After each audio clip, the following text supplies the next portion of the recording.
हिमाचल वालों को मुरली वाले हौसला से कुछ सीख लेना चाहिए। वो एक जाबाज इंसान है जो लोगों की भलाई करते हैं और सांप को रेस्क्यू करते हैं। सांप किसी इंसान को काट ना दे और इंसान सांपों को मार ना दे, इसलिए जब भी कहीं सांप दिखाई देता है और ये उनके जब नॉलेज में आता है तो फटाफट वहाँ पे पहुँचते हैं और सांपों को रेस्क्यू करते हैं।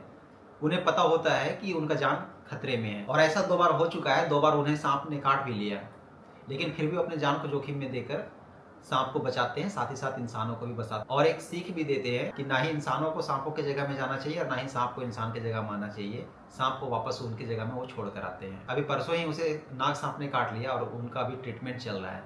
तो ये सीख हिमाचल वालों को लिए भी लेना चाहिए, क्योंकि वो लोग अपने जान के साथ साथ दूसरों की जान को भी खतरे में डालते हैं।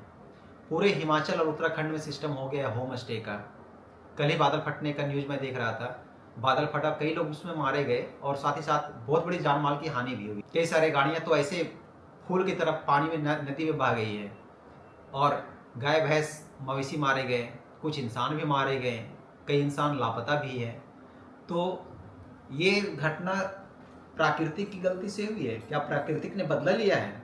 आपको सच में ऐसा लगता है प्राकृतिक ने बदला लिया है? इंसान अभी क्या कर रहे हैं? हिमाचल और उत्तराखंड हम लोग घूमने जाते हैं, नदी पहाड़ जंगल देखने में बहुत प्यारा लगता है। वो जाते हैं, सामने से देखकर फिर वापस आ जाते हैं, लेकिन इसका उन्होंने गलत फ़ायदा उठाया और नदियों के किनारे में, पहाड़ों के किनारे में जो बिल्कुल सेंसिटिव जगह होता है वहाँ पे उन्होंने अपना घर बना लिया, होम स्टे बना लिया। अब जब उस होम स्टे में रहते हैं लोग, होम स्टे में आते हैं, अच्छा खासा एंजॉय करके वापस जाते हैं, ये सब कुछ नॉर्मल है। लेकिन जब बादल फटती है तो क्या होता है? अचानक से बारिश एक जगह हुई, सारे मिट्टी बह गए और पत्थर तो मानो पत्थर है ही नहीं, वो फोम की जैसा तैरते हुए जाते हैं। सारा का सारा मलबा कर एक गांव को पूरा ढक गया। तो ऐसा क्यों? नदी के किनारे पूरा गांव बसा दिया गया है, उसमें होम स्टे चालू कर दिया गया है। पहाड़ों के किनारे लोग बसे हुए हैं, पहाड़ों के किनारे लोग टूरिज्म को बढ़ावा देने के लिए वहाँ पे होम स्टे स्टार्ट कर दिए हैं। बड़ी बड़ी सुरंगें खोदी जा रही, पहाड़ हिल रहा है और पहाड़ का आवाज़ बादल सुनकर बादल फट रहे हैं और बादल फट रहे तो पहाड़ भी टूट रहा है। प्राकृतिक की आपदा एक पर एक आए जा रही है और इसमें परेशान कौन हो रहा है? आम जनता। हिमाचल वाले परेशान हो रहे हैं या मजे ले रहे हैं? NDRF, SDRF, local police team, ITBP, सारे लोग परेशान हैं, जी जान से जुटे हुए राहत कार्य में, फिर भी लोगों को कम लग रहा है। राहत कार्य क्यों करवाना? थोड़ा सा आपको सतर्क भी तो रहना है। प्राकृतिक से इतना ज़्यादा छेड़छाड़ क्यों करना? अब जब मलबा बह रहा है बादल फटने के बाद, वो मलबा तो सीधा जा रहा है नदी के रास्ते हुए, वो पहाड़ में ऊपर से तो चढ़ाई नहीं चढ़ रहा है।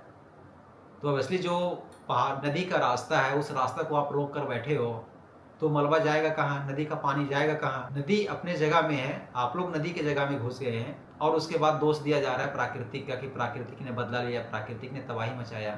प्राकृतिक अपना काम कर रही है। प्राकृतिक अब शिक्षा नहीं देगी, अभी सीख देने के मूड में नहीं है, अभी डायरेक्ट एक्शन मूड में है, सीधा सजा देगी। तो आपको सजा से बचना है।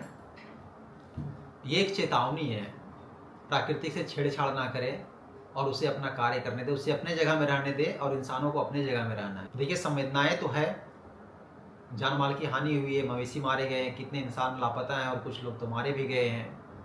तो संवेदनाएं हैं, लेकिन उन संवेदनाओं के साथ एक सीख भी लेना चाहिए कि प्राकृतिक को छेड़छाड़ ना करे, प्राकृतिक की जगह में ना बसे। इंसानों का बसने का जगह अलग होता है, प्राकृतिक का अलग होता है। प्राकृतिक का इतने ज़्यादा दोहन करने पे क्या होगा? आप लोग चाह रहे हैं रातों रात लाखपति बनने के लिए, होम स्टे स्टार्ट करवा दे रहे हैं, बड़े बड़े टनल्स बन जा रहे हैं, बड़े बड़े कंस्ट्रक्शन बन रहे हैं पहाड़ों को तोड़कर। तो ये होना भी तो लाजमी है, कुछ सबक मिलना चाहिए। पहाड़ों को छेड़छाड़ ना करें, जंगलों को छेड़छाड़ ना करें, नदियों के रास्ते में बसना बंद करें। धन्यवाद।